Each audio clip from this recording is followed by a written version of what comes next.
Olá, estudante! Professor Leonan Rodrigues, de História, aqui na plataforma Gonçalves Dias, com cursinho preparatório para o Enem e para o PAS da UEMA. Esse projeto é do Governo do Estado do Maranhão, a partir aí da Secretaria de Estado da Educação. Não esqueça que na descrição desse vídeo tem um link de acesso a todos os materiais para que você possa ampliar os seus estudos. Pegue papel e caneta e vamos para a nossa aula. Bom, hoje nós vamos tratar, nesse vídeo, sobre a ditadura militar, 1964. Bom, mas antes de chegar em 1964, nós temos que recuar um pouco na história, entender como é que o Brasil andava, e aí andava, né, com o governo de João Goulart, que estava então no posto de presidente, que tinha sido eleito, e que naquele momento, antes do processo de fato estourar, né, em 64, já havia, né, uma tentativa, não muito, né, não teve de forma, não foi exitosa, no sentido de tentar impedir que ele pudesse, então, ser empossado enquanto presidente. Tentou-se, nesse sentido, criar, de uma certa maneira, um parlamentarismo aqui no Brasil, né, o que não, de fato, foi consumado, principalmente a partir de um plebiscito que confirmou o presidencialismo enquanto regime aqui no Brasil, político no Brasil. E aí, por conta que João Goulart, ele propunha, nesse sentido, uma aproximação maior, por exemplo, com os chineses, comunistas, e isso, claro, fazia com que não só os militares brasileiros abrissem seus olhos, mas também os Estados Unidos, até porque o Brasil era visto, né, territorialmente, né, imenso, mas também uma potência dentro da América. Então, claro que os Estados Unidos não iam permitir, por exemplo, um Brasil comunista naquele sentido. Então, já havia, claro, as perseguições ao comunismo muito antes mesmo, claro, de João Goulart, mas isso se intensifica. E principalmente porque João Goulart propõe algumas reformas de base e uma que é pontual, a reforma agrária. A reforma agrária, né, que é proposta, faz com que também, claro, os setores, né, que é a elite brasileira, começa então a chiar, a entender que aquilo ali de fato ia arruinar. E aí começa a uma série de elementos, né, de aproximação com o comunismo sendo o ponto aí. Claro que você também tem alguns problemas econômicos, você tem alguns problemas que estavam, né, dentro da esteira do momento ali, mas o ponto-chave era essa aproximação de João Goulart. Então, João Goulart, ele vai, ele visita, quando ele volta, né, e já existia já essa organização, né, em relação às tropas que já começam a se mexer, aos generais que começam a se mexer, e então ele foge, né, de uma certa maneira, vai para o Rio Grande do Sul e depois ele vai estar se exilando, né? E é importante perceber que foi necessário fazer isso do ponto de vista, né, de uma tentativa de reação, né, institucional também naquele momento. Mas o que a ditadura nos traz? E aí eu sempre digo aos estudantes, né, que procurem, claro, assistir vídeos, ler outros materiais, né? Existem aí vários outros materiais que estão disponíveis, que vocês podem ter acesso, inclusive a áudios de reuniões, né, desse período militar, né? Que também em alguns momentos vocês vão encontrar a ideia de cívico-militar, né? A ideia de que existiria uma união de instituições militares, instituições civis dentro do governo, o que não vai existir, e aquilo que já em outro momento, outro vídeo eu já falei sobre as ditaduras da América Latina e principalmente aqui no Brasil, né? Então, no primeiro momento, a ditadura se apresenta enquanto salvadora, aquela que iria extirpar da política brasileira a corrupção e traria, claro, uma economia vigorante, uma economia para todos, né? Que todos pudessem, de fato, ganhar. Aquela ideia também dos bons costumes, da família, da igreja, né? Algo um pouco semelhante, às vezes, ao que nós assistimos, né, nos nossos dias mais contemporâneos. Mas a ditadura militar no Brasil, ela traz, claro, né, a ideia de que seria provisória que seria, de fato, ali, em 64, em março de 64, um momento, né, em que você iria entrar e sair em seguida para um governo civil. A intenção era tirar os comunistas do poder e, então, retornar novamente para a via da democracia. Só que esse um dia se transformou em 21 anos de ditadura militar no Brasil. Foi um longo período que iremos, claro, assistir a todos os horrores, né, desde o desaparecimento, a morte, né, as perseguições, a censura, tudo aquilo que aconteceu. E um dos pontos, né, que nós vamos ter dentro dessa prática política da ditadura no Brasil é exatamente os atos institucionais, que cada vez mais o ato institucional número 1, 2, 3, 4, 5, cada vez mais eles cerceavam o direito de ir e vir, cerceavam, né, a fala, a questão mesmo do discurso político de quem era contrário ao regime. Então, de cassação de mandatos, de suspensão de direitos políticos, de suspensão de habeas corpus, tudo isso estava, de dissolução mesmo do Congresso, inclusive intervenções nos estados, intervenção nos municípios, tudo isso, né, a partir de um ato institucional, que vai endurecendo. E aí nós temos um período que ele parece ser mais brando, mas tem um momento que ele é chamado chumbo. Aquele momento em que as prisões, as mortes, né, elas vão acontecer de uma forma mais latente. Mas vamos aqui para a questão, Enem 2010. O ato institucional número 5, de 13 de dezembro de 1968, dizia no artigo 10, fica suspensa a garantia de habeas corpus nos casos de crimes políticos contra a segurança nacional, a ordem econômica social e a economia popular. O artigo 11, exclui-se de qualquer apreciação judicial todos os atos praticados de acordo com este ato institucional e seus atos complementares, bem como os respectivos efeitos. Então, observe logo, gente, que esses dois artigos do AS5, que é muito conhecido, é suspender direitos e não passar pela via da justiça. Então, o Estado que determinava, era um tribunal de exceção mesmo. Né? Então, se você fosse contra a ordem estabelecida, a ordem militar estabelecida, você então não tinha direito à presunção de inocência a partir do habeas corpus. Vamos lá, continuando a questão. O ato institucional número 5 é considerado por muitos autores como um golpe dentro do golpe. Nos artigos do AI-5 selecionados, o governo militar procurou limitar a atuação do Poder Judiciário, porque isso significava, e eu quero chamar a atenção para essa expressão que está entre aspas, o golpe dentro do golpe. Por quê? Porque você existia dentro do próprio Exército Brasileiro, dos militares, uma ala que seria um pouco mais, né, vamos dizer assim, mais leve, no sentido, né, um pouco mais branda, né, mais do diálogo, e tinha uma que era, de fato, ali, um momento mais de ferro, de força, de realmente não ter essa pretensão de democracia, e sim, com um punho forte, manter aquilo que estava se estabelecendo, que era o regime ditatorial, né? Que inclusive tem apoio, né, da própria Igreja Católica, porque inicia-se a marcha pela família, né, a ideia de que era uma necessidade de preservar a família, que o comunismo iria trazer ou iria destruir tudo isso. Né? Umas ideias que, hora ou outra, você também observa por aí. Então, a letra A diz assim, a substituição da Constituição de 1967, o início do processo de distensão política. C, a garantia legal para o autoritarismo dos juízes. Letra E, a ampliação dos poderes nas mãos do Executivo. E a letra E, a revogação dos instrumentos jurídicos implantados durante o golpe de 64.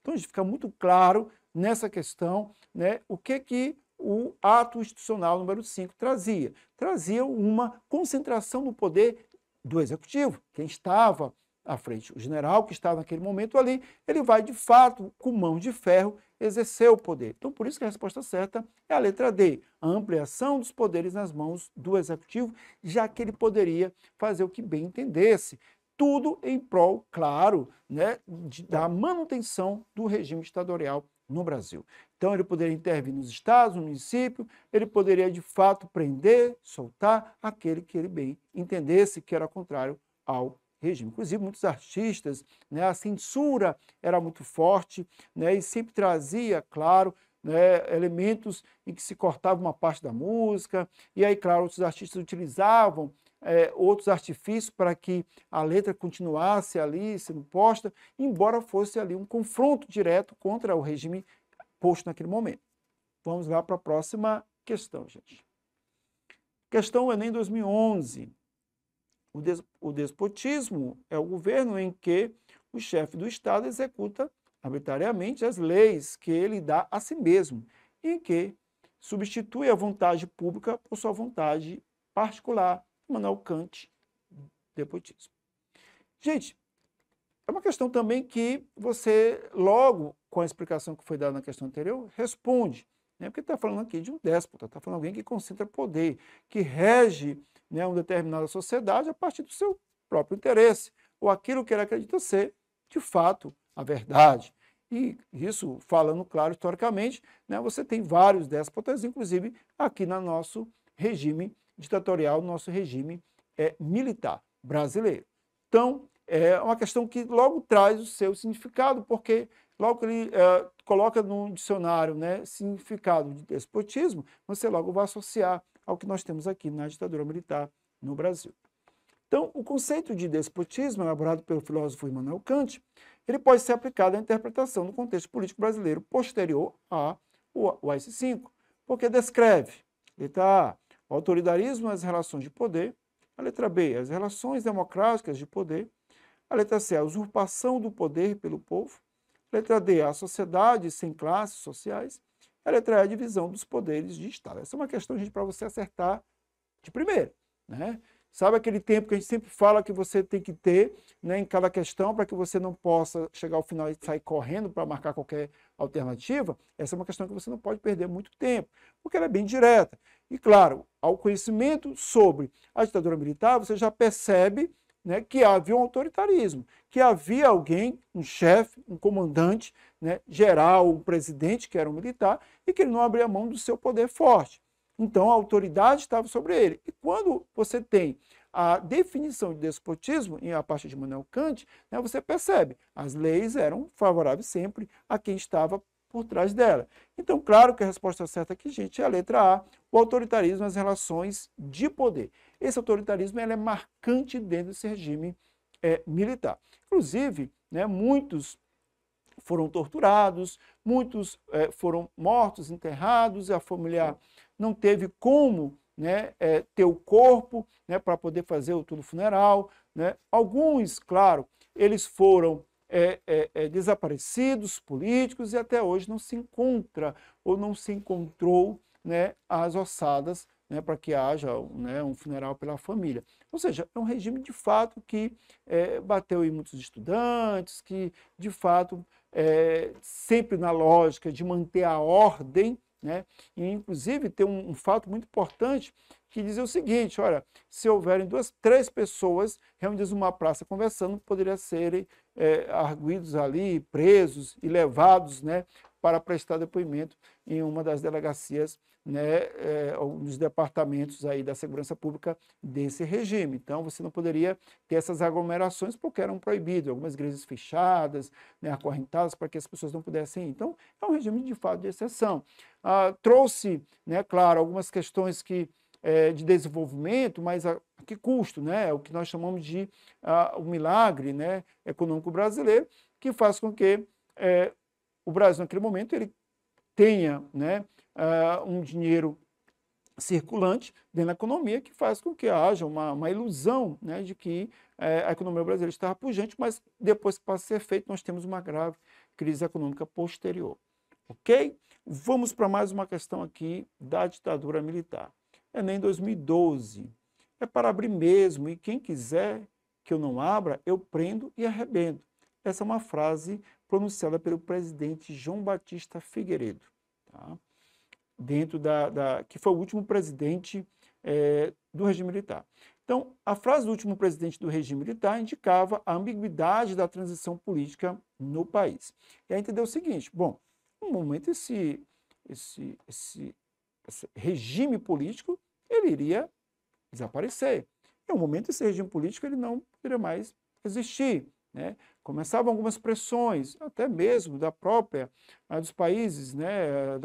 Vamos dizer assim, da própria sociedade, né? Política internacional, começava então a dizer que era hora de pôr fim ao regime, né? Você tinha ali algumas pessoas exiladas, alguns artistas, alguns políticos exilados, o Congresso nesse momento fechado, né? Você não tem a democracia de fato, e isso começou então a levar as pessoas para a rua, né? Entender que aquele momento ele já não era, né, mais necessário, que aquele momento que outrora foi apoiado, agora então havia uma necessidade de romper com isso. E o último presidente desse processo é João Batista Figueiredo, que vai iniciar um processo de abertura política no Brasil, de fim da ditadura, de transição.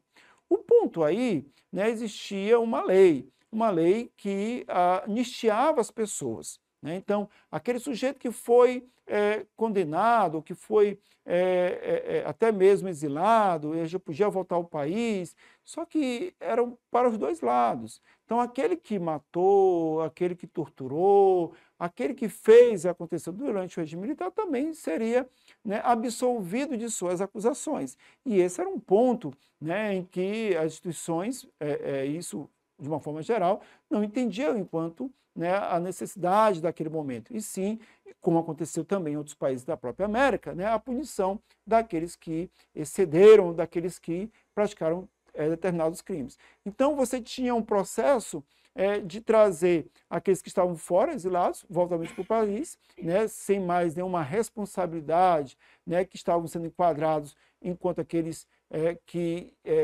estavam burlando uma ordem, né, estabelecida, que eram contra o regime, mas também aqueles torturadores também existiria o perdão para eles. Então, isso era um imbróglio que existia nesse momento. Isso foi de forma paulatina, isso não aconteceu diretamente ou de um dia para o outro, né? Isso foi paulatinamente acontecendo exatamente essa questão da volta. Vamos lá.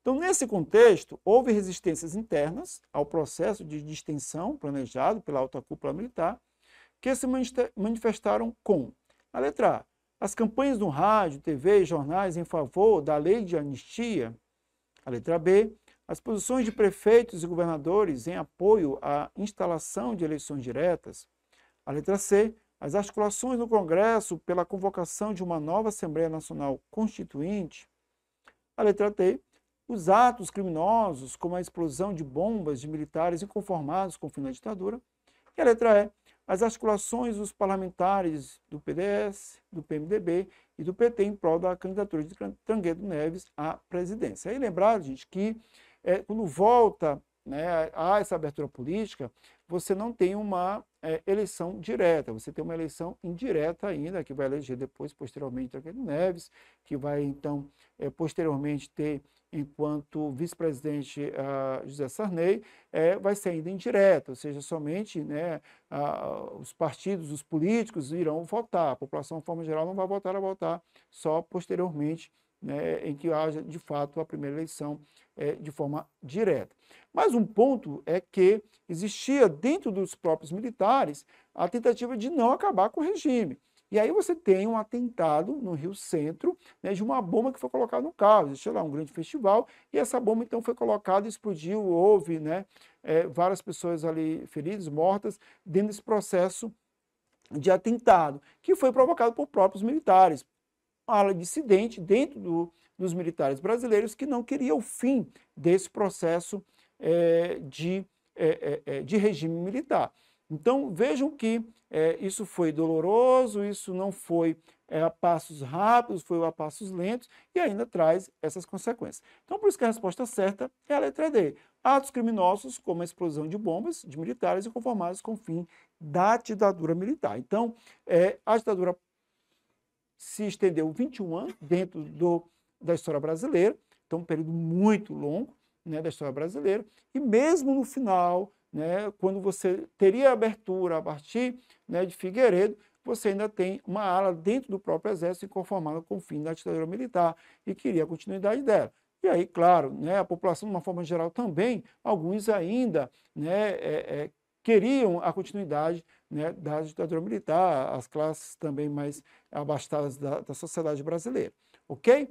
Então, esse vídeo termina por aqui. Não esqueça, né, de continuar seus estudos aí, focando. Pegue o material que está no link na descrição desse vídeo também. Acione o sininho aí para que você possa receber notificações e segue a plataforma Gonçalves Dias, ok? Então, bons estudos e até a próxima aula.